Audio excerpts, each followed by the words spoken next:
Disney has accused Google of copyright infringement on a massive scale. Company says AI systems are being used to reproduce and distribute copyrighted images and video without permission.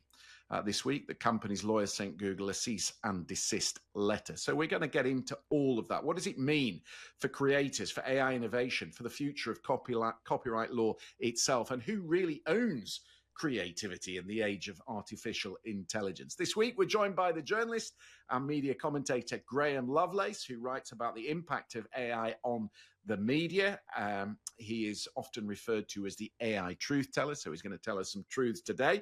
And we're delighted to welcome back the musician and comedian Ashley Freeze, who's created for us a very special Christmas song, co-written with AI.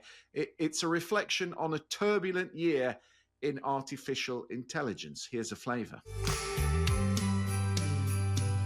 This year we've had 5 releases of ChatGPT. That's a terrifying rate of acceleration in technology. Is it something to love or something to fear at the end of a busy year? In fact, it's my entire year, Ashley, in Europop. So we're going to listen to more of that later in the programme. And our resident expert, Dr. Stephanie Hare, is here. Nothing artificial about her. She is fully authentic. Welcome to you all. Let's begin then, Graham, with the burning issue of copyright and artificial intelligence.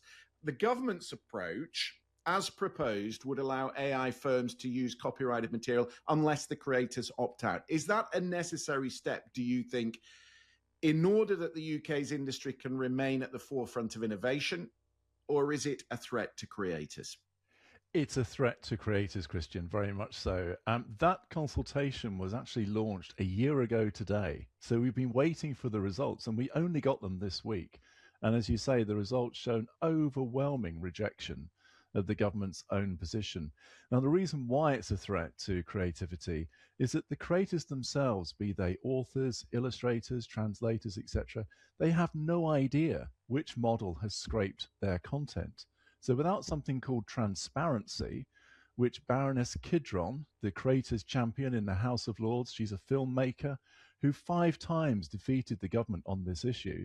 Without transparency, we've got no idea what has actually been scraped. So creators have no idea in the first place. Secondly, there's no actual means to actually opt out. How do they opt out? They can put some cookies on their website and say, please don't scrape my content. But we know that the AI companies just ignore that. They scrape with impunity, as it would appear. So the government went into this consultation having been lobbied by big tech. So Google, the year before they announced this, was spending a lot of money whining and dining and appearing at a lot of labor conferences, etc. All the other big tech companies were doing a similar sort of thing, trying to persuade the government to scrap essentially all protections on copyright.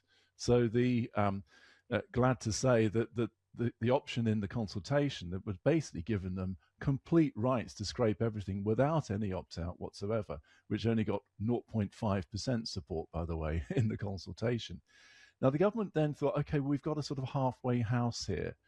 We will let companies scrape the content, what they call a text and data mining exception. Sounds very technical. Essentially just means they can scrape and there's a get out of jail card. They won't be sued. But they then offered this opt-out, which, as I say, is impossible to manage, impossible to police. Only 3% actually support the opt-out model, which, as you say, really does speak to the fact that many people don't trust the big tech companies. That's right. They don't trust them because they know that something has gone wrong here, that there's been an unfair treatment. And I think that this just basically shows, great British public recognizes that something's gone wrong here, something's not right, and that we need to get behind our creative industries worth £126 billion a year, 2.4 million people working in them. But actually, there's 1 billion people now using AI actively day to day. Surely copyright law has to evolve in some way to accommodate the tool that an increasing number of us are using. Yes, copyright law does have to protect creators. One has to wonder whether copyright law is really currently protecting large corporations rather than individual people making stuff. But there has to be some nuanced position between everything has to be shut down now versus somebody's work becomes valueless because the AI stolen their idea and made it better. Stephanie, you've got sort of one foot in either camp here, and in sort of the UK and the United States. How do you think the courts see this when it comes to the legal arguments, and how widely has this been tested? So I think, we're going to get onto this in a minute with Disney and protecting its intellectual property. But let's just say this. If you're a really big company and you want to protect your IP, you can file a lawsuit and you've got the money to pay the lawyers and take these big AI companies to court. So creators who are protected under a corporate umbrella, such as Disney's, stand a better chance than I think a self-employed person, just an ordinary person, because all of us have the gift of creativity and might be putting out our songs, our art, our writing onto the internet. And right now it is the Wild West. All of that's being scraped. So copyright law does need to evolve, sure, but there's no reason that we have to, make it so we just don't pay creators. These are companies that are spending, as we know, this year, we've seen eye-watering sums of money being promised by different AI companies to one another. Why can't they pay creators as well? Graham, let's pick up that idea of that Stephanie pointed to, the Disney example. Now, a lot of the creativity that's being used to train AI doesn't stay in one format. The machines create something similar, an adaptation, maybe an improvement. In that instance, who really owns the creativity? Is it the human creator in the first instance that gave rise to a particular idea? Or is it, in that instance, the platform that changed it or adapted it created something similar on the same lines?